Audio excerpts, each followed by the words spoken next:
Your darkest desires aren't the problem. Denying them is.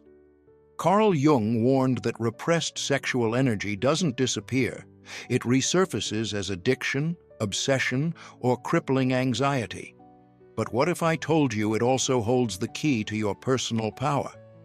This video reveals why facing this energy is the first step toward freedom.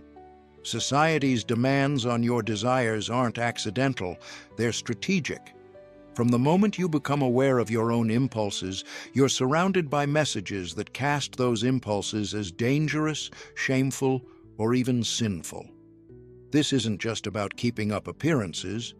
Jung argued that the repression of libido, this universal psychic energy, doesn't erase it, it redirects it. That redirection is exactly what institutions count on.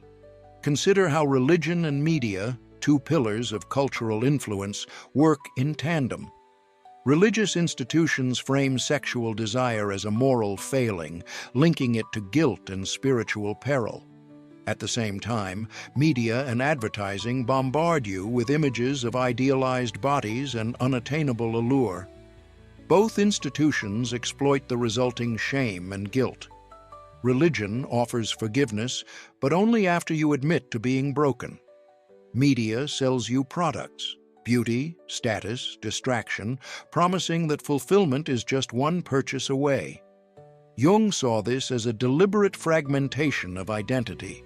When you're split between what you feel and what you're told to be, you become vulnerable and easy to sway. This isn't just theory. Jung observed that blocked eros often shows up as compulsive pursuits, whether shopping or relentless striving for success, because the energy has to express itself somewhere. The more your desires are suppressed, the more likely you are to seek out substitutes, chasing satisfaction in ways that never truly satisfy. The cycle is self-perpetuating. Shame leads to repression. Repression breeds restlessness, and restlessness drives consumption. You're left always wanting, always searching, never quite whole. The hypocrisy is hard to ignore. Society publicly condemns overt sexuality while secretly harnessing its power. Jung's concept of libido is often misunderstood as mere sexual appetite, but he insisted it's the root of creativity, ambition, and even love. To repress libido is to deny not just pleasure, but the very force that animates your life. Institutions understand this. When people are cut off from their own psychic energy, they're easier to manage, less likely to rebel, more likely to conform. You end up presenting a socially acceptable persona, hiding your real self beneath layers of guilt and fear. This internal split makes you susceptible to outside influence because you're always looking for something to fill the void. Schools reinforce this dynamic. Sex education, when it exists, is usually limited to biology or abstinence, never touching on the emotional or psychological reality of desire. Conformity is rewarded, individuality is quietly discouraged. Jung complained that conventional education treats libido as immature or dangerous, never showing students how psychic energy drives everything from art to ambition. As a result, you're trained to ignore or distrust your own drives, entering adulthood already conditioned to suppress what makes you unique. It's a system designed to produce obedience, not self-awareness. What happens to all that bottled-up energy? It doesn't vanish. Jung warned that repressed desires surface in distorted forms: anxiety, addiction, compulsive behaviors. Maybe you find yourself chasing promotions, obsessing over appearances, or numbing out with distractions. These aren't random quirks. They're the fallout of a society that teaches you to fear your own vitality. Most people never trace their dissatisfaction back to the original source, the denial of their own libido. The system prefers it that way because self-aware individuals are harder to control. Suppressed eros isn't just personal baggage, it's a tool for social order. Populations burdened by guilt and internal conflict are easier to manage. When you're preoccupied with hiding your desires, you're less likely to question authority or seek real change. Jung recognized this as more than a personal tragedy. It's a collective strategy for maintaining power. A sexually repressed society is a compliant society, always seeking approval, never quite daring to break the mold. So consider for a moment, how many of your choices are truly your own? How much of your life has been shaped by rules you never chose, by boundaries that keep you from your full potential? Every time you're told to suppress your arrows, you're nudged further from authenticity and deeper into compliance. The consequences of this aren't just theoretical, they shape your daily existence. But if all that psychic energy doesn't simply disappear, what does it become? The costs of repression don't stay hidden forever. They emerge in ways you might not expect, shaping your thoughts, your habits, and your happiness in ways that are anything but accidental. When you suppress your core desires, the consequences don't just disappear, they shift shape, quietly taking over parts of your life you thought were unrelated. This is the hidden fallout of repression, anxiety, addiction, and obsession. Jung argued that psychic energy, libido, never simply vanishes. Instead, when denied, it finds new ways to make itself known, often in forms that undermine your stability and sense of self. Start with anxiety. You might wake up with a restless unease, a sense of pressure you can't quite name. It's easy to blame stress, work, or the endless demands of daily life, but sometimes the real source is much deeper. Clinical observations, including Jung's, link repression to neuroses, anxiety, depression, insomnia, as the psyche's way of screaming for release. The energy you spend holding back your desires becomes a kind of background noise, always humming, always draining you. The more you ignore it, the louder it gets, until anxiety becomes a constant presence, shaping your moods and decisions without your awareness. But anxiety is only the beginning. When denied a healthy outlet, that same psychic energy often twists itself into addiction. Compulsions, from binge eating to endless scrolling, are, in Jung's words, misdirected eros. The same force fueling desire will hijack any behavior when it's denied direct expression. Addiction isn't just about substances, it's about anything that offers a temporary escape from the pressure inside. You might find yourself reaching for food, your phone, or a drink, not out of genuine need, but to numb the discomfort that comes from unacknowledged drives. The relief is always temporary. The compulsion grows, the emptiness deepens, and the cycle repeats itself, leaving you feeling more out of control with every round.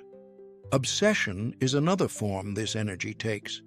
The need for control, the drive to achieve, the relentless pursuit of validation, these can all be symptoms of libido turned inward, then outward in distorted ways. When you can't acknowledge what you truly want, you become fixated on substitutes. Success, recognition, perfection, these become stand-ins for the real desires you've buried. You might chase promotions or accolades, convinced that the next achievement will finally bring satisfaction, only to find the emptiness waiting for you at the finish line. The pattern is self-defeating. The more you run from your core, the further you get from any real sense of fulfillment. Relationships become collateral damage in this process. Repressed libido lives in your shadow, warping your drive into a constant hunger for external proof. You start looking to others to fill the gap, seeking admiration, reassurance, or love as a way to quiet the discomfort inside. But no amount of praise or affection from the outside can fix what's missing on the inside. This dynamic turns relationships into performances, where you play the role you think will earn you validation rather than showing up as your real self. You might even find yourself drawn to partners who reflect your hidden desires back at you, mistaking projection for connection. The result is an endless cycle of disappointment and frustration, as no relationship can heal a wound you refuse to acknowledge. At the heart of all this is a fractured sense of identity. Repression splits you in two, the person you present to the world and the person you hide in the shadows. You end up controlled by the very desires you're trying to escape. The pursuit of external validation, the compulsive behaviors, the chronic anxiety, all of these are signals that you're out of touch with a fundamental part of yourself. It's not a moral failing, it's a clinical reality. Denying your sexual energy, your libido, is like cutting yourself off from the wellspring of your own vitality. What remains is a life lived on the surface, busy but unfulfilled, always searching for something you can't quite name. These patterns don't just harm you, they shape the way you relate to everyone around you. When your own desires remain unacknowledged, you start to see others not as they are, but as mirrors for what you've hidden from yourself. The fallout is subtle but far-reaching. Misunderstandings, disappointments, relationships that never quite satisfy. You might wonder why so many connections leave you feeling empty or misunderstood. The easy answer is to blame the other person, but the truth is often more complicated. Most people never realize just how much their relationships are shaped by what they refuse to acknowledge in themselves. The qualities you can't accept, your ambitions, fears, cravings, even your capacity for chaos, don't simply disappear. Instead, they find their way into your interactions, especially with those closest to you. This is where Jung's concept of projection takes hold. Projection is the mind's defense against the shadow. What you refuse to face in yourself, you cast onto someone else. Your partner becomes the canvas for your hidden desires and anxieties, and suddenly the relationship is no longer just about two people. It's about the parts of yourself you're unwilling to meet head-on. Think about the first rush of attraction. There's an intensity to it, a sense that you've finally found someone who completes you or brings out a side of you that's been missing. But as Jung warned, what you don't make conscious becomes your destiny. This includes the erotic charge you feel at first sight. It's your own unintegrated libido reflected back. The qualities you find irresistible in someone else are often the same ones you've pushed into your unconscious. You might be drawn to their confidence, their wildness, or even their flaws, not because of who they truly are, but because they embody something you've exiled from your own self-image. This dynamic doesn't stop at attraction. Over time, the fantasy collides with reality. The partner you once saw as perfect reveals imperfections, and the qualities that once drew you in start to irritate or disappoint you. You might feel let down, even betrayed, but what's really happening is that the projection is breaking down. No one can live up to an idealized version forever. The disappointment isn't about their shortcomings. It's about the loss of the reflection you depended on to avoid your own uncomfortable truths. Dependency grows out of this process. When you project your unacknowledged traits onto someone else, you start to see them as essential to your sense of wholeness. They become the access point to the parts of yourself you've lost touch with. This isn't true connection, it's emotional dependency. You fear losing them, but what you're really afraid of is losing the piece of yourself you've outsourced to them. The relationship becomes a lifeline to your own shadow, and the thought of separation feels like a threat to your identity. These patterns lead to cycles of attraction and repulsion. You might find yourself drawn to partners who mirror your hidden qualities, sometimes the very ones you claim to dislike. Their actions trigger strong emotional reactions because they resonate with what you've buried. One moment you're captivated, the next, you're frustrated or even resentful. The push and pull isn't just about compatibility, it's about your unresolved inner conflicts playing out in real time. The more you try to control or fix your partner, the more you're actually struggling with the parts of yourself you can't accept. This is why certain relationship patterns repeat.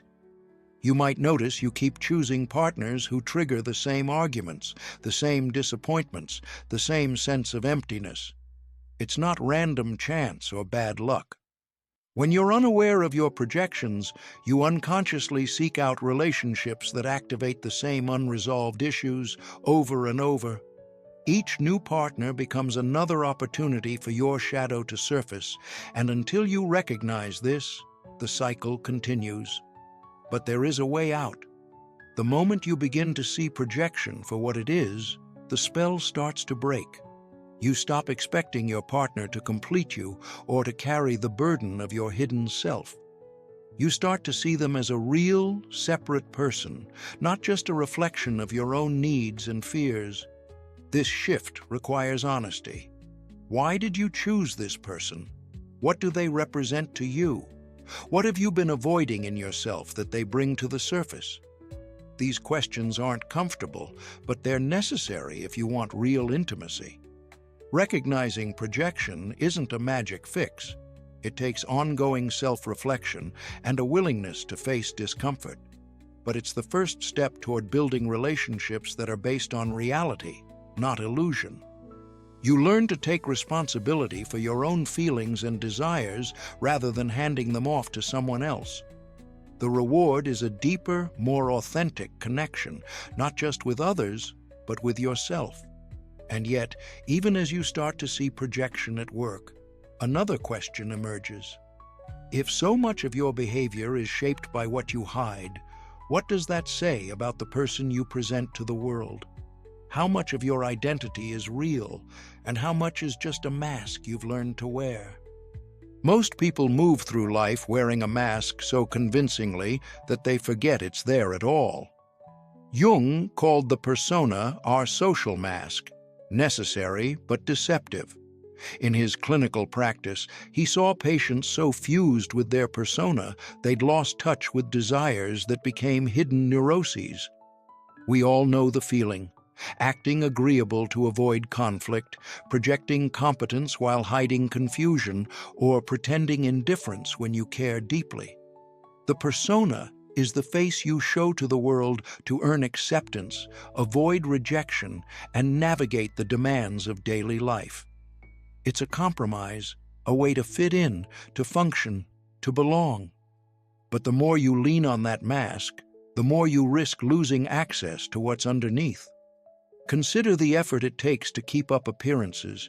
You might play the good person, always agreeable, even when it means swallowing your real opinions.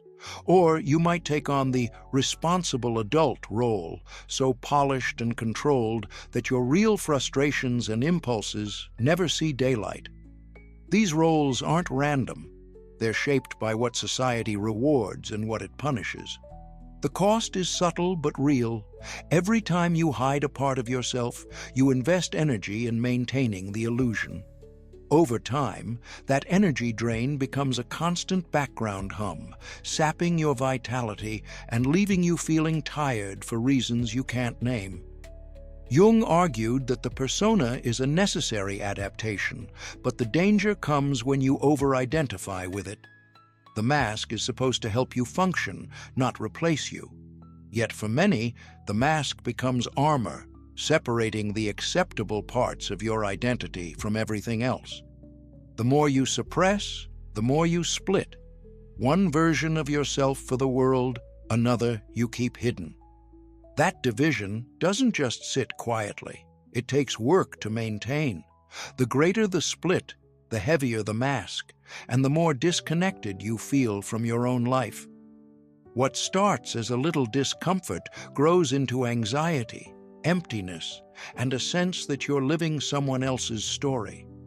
By facing the shadow, you don't lose control, you gain it. This is the transformation that becomes possible when you stop letting the mask dictate every move. Society, though, has a vested interest in keeping you masked. It wants you predictable, manageable, and domesticated. Institutions don't want you in touch with your full range of desires because real desire makes you less easy to control. Think about the unspoken rules you follow. Don't show too much ambition, hide your flaws, keep your impulses in check. The more you comply, the more the mask tightens, and the more your true self recedes from view. You end up reciting lines from a script you never wrote, playing a part that keeps you safe but never satisfied. This split identity comes at a price. On the surface, you say, the right things and play the right roles, but inside, the parts you've buried start to push back. The shadow, the collection of traits, emotions, and desires you've been told are unacceptable, doesn't disappear. It waits, gathering strength, and finds ways to make itself known. Irritability, self-sabotage, compulsions, or a vague sense of emptiness that nothing seems to fill. You might catch yourself acting out in ways that don't fit the persona, and then wonder where those impulses came from. That's the shadow running your life when you refuse to acknowledge it. The mask promises safety, but it delivers isolation. Each time you suppress your real feelings to fit in, you send yourself the message that your true self isn't welcome. Over years, the distance between who you are and who you pretend to be grows until you barely recognize yourself. You might feel like an actor, following rules and routines that were handed to you by others, always afraid that dropping the mask will cost you approval, security, or belonging. The persona whispers that it's all that stands between you and chaos, that without it, everything will fall apart. Why don't more people drop the mask? Because letting go means facing what's been hidden, your shadow. The shadow holds everything you've learned to fear or reject: anger, desire, shame, vulnerability. Jung insisted that the goal isn't to destroy these parts of yourself, but to bring them into conscious awareness. The mask suppresses, but awareness integrates. When you acknowledge the shadow, the grip of the persona loosens. What you feared as a threat to your control becomes the very source of your creative potential and authentic voice. The shadow isn't your enemy. It's the wellspring of your deepest strength. This process isn't about tearing off the mask all at once. It's about loosening its hold step by step and letting the persona become a flexible tool rather than a prison. You start to listen to the parts of yourself you've ignored, and a new sense of energy and possibility emerges. Jung called this individuation, the journey toward becoming a whole, authentic self. It's not easy. Society will push back, and old habits will return. But every time you choose honesty over performance, the mask loses a little more power. The real shift happens when you realize that the desires you've hidden are not obstacles, but raw material for growth. The shadow, once integrated, transforms confusion into clarity and restlessness into creative force. The question is no longer whether you can live without the mask, but what might be possible if you do. If the mask has kept you from your own potential, what happens when you finally let it go? The answer lies in what comes next, exploring how the very desires you've buried might hold the key to your greatest power. Integration isn't a slogan or a self-help trick. It's the slow, often uncomfortable work of making peace with the parts of yourself you've spent years trying to hide. This is what Jung called individuation, the process of becoming whole by bringing the shadow into the light. He put it bluntly. One does not become enlightened by imagining figures of light, but by making the darkness conscious. That's the heart of individuation. The task is not to transcend your desires or pretend they don't exist, but to face them head-on, understand them, and let them inform who you are. You might imagine that the parts of yourself you've hidden, your desires, your fears, your impulses, are there to sabotage you. But that's not what Jung found. He saw, both in his own life and in his clinical work, that the energy you spend repressing these forces only makes them more unruly. When you refuse to acknowledge what you want, that energy turns chaotic, fueling anxiety, compulsions, and a fractured sense of self. Integration changes everything. Instead of letting your shadow run your life from the background, you invite it into the open, where it can become a source of strength. Jung often compared this process to alchemy, the transformation of base metal into gold. Your instincts and repressed energies are the raw material. The work is to refine them, to turn what once felt shameful or dangerous into something purposeful. In his clinical practice, Jung saw patients who, once they stopped fighting their own desires, found themselves suddenly capable of creative breakthroughs, writing, art, meaningful work, even deep and honest relationships. The energy that once threatened to overwhelm them became the fuel that propelled them forward. The first step is to stop treating desire as an enemy. Listen to it. Ask what it wants to teach you. Desire is not a command to act on every impulse, but a signal pointing to unmet needs, to the life you could be living if you stopped running from yourself. Jung understood libido as the universal psychic energy that powers ambition, creativity, and transformation. When repressed, it becomes destructive. When consciously integrated, it becomes a wellspring of creative force. Jung insisted that repressed energy only becomes destructive when denied, but when consciously channeled, it powers art, science, and inner transformation. Yes, there's fear. You worry that if you let your real self out, everything you've built will fall apart. But ask yourself, how much of your life has already been shaped by fear? How many of your decisions are just reactions to what you're trying to avoid? The truth is, what you push away already shapes your life from the shadows. True freedom begins the moment you stop blaming the outside world for your struggles and start taking responsibility for your own energy. The chains are internal, not external. Integration is not about control or perfection. It's about accountability. You can't blame your struggles on others or on society once you realize the chaos is coming from within. The energy you've repressed is yours to transform. That's the opportunity. When you stop fighting yourself, your actions become rooted in truth instead of insecurity. Your relationships become more honest because you're no longer projecting your fears and desires onto others. Your work becomes more meaningful because you're drawing on energy that's no longer fractured by shame. Individuation is not the pursuit of flawlessness. It's the acceptance of your full humanity. The goal isn't to become someone else, but to reclaim the parts you've been told to hide. Integration allows you to walk with your desires, not as a slave to them, but as someone who understands their purpose. Desire, in this light, becomes a guide, a compass for growth, not a threat to your stability. Every part of you has something vital to say, and becoming whole means finally listening.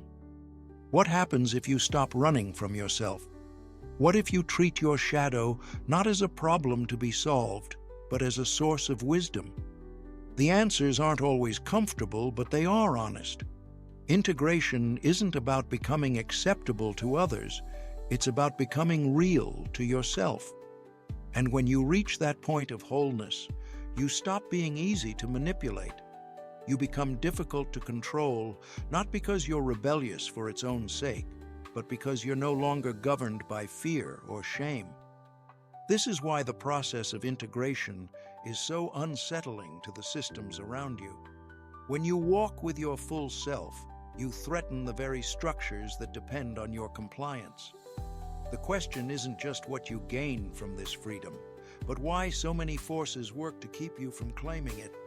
A person who has faced their own darkness and claimed all of themselves stands apart for a reason. They're not easy to control. Religions and governments have long targeted sexual energy. Jung noted that whoever controls eros controls individuals. When you integrate your shadow and stop living for external approval, you become unpredictable. You don't respond to threats, promises, or shame in the way society expects. This is what makes a truly free person so unsettling to any system built on conformity. Society depends on people dividing themselves into acceptable and unacceptable parts. The more you suppress, the more predictable you become. If you're always seeking validation, you're easy to manage. Your choices are shaped by what others think, by the rules you never chose, by the fear of standing out.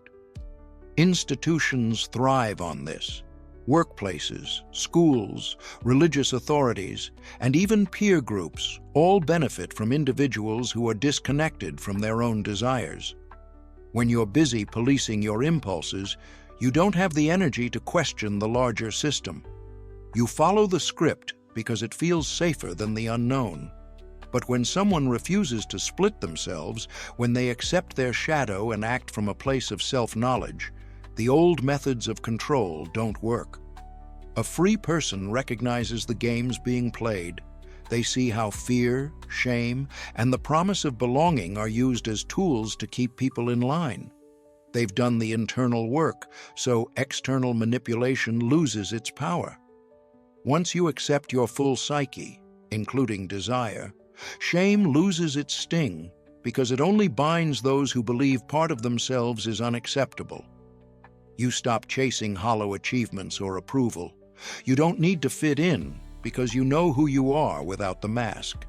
The usual levers, status, guilt, exclusion, don't move you anymore. You become someone who acts from clarity and conviction instead of insecurity. This isn't just a theory. Jung saw individuation as an act of rebellion, one that directly threatens the foundations of any society built on repression. When you become whole, you stop being predictable. You don't respond to propaganda, peer pressure, or authority in the ways you're supposed to.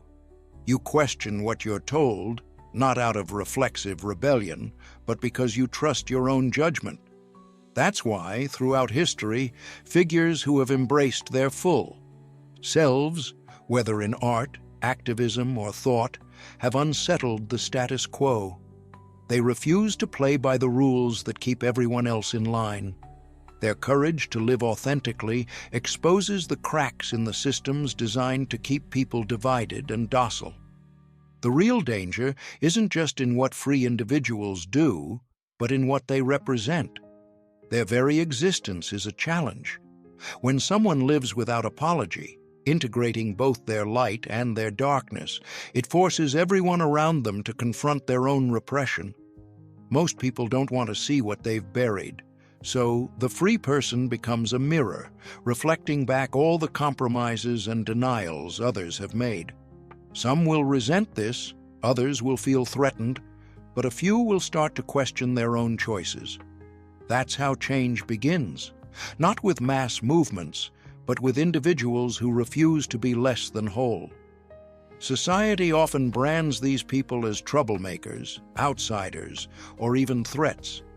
But the truth is, they're the ones who keep humanity moving forward. They innovate, create, and imagine new ways of living because they're not bound by the old rules. Jung's vision of individuation was never about abandoning society. It was about transforming it. When enough people reclaim their full selves, the culture shifts. The blueprint for freedom spreads quietly from one person to another. You might wonder if this kind of freedom is worth the discomfort it brings.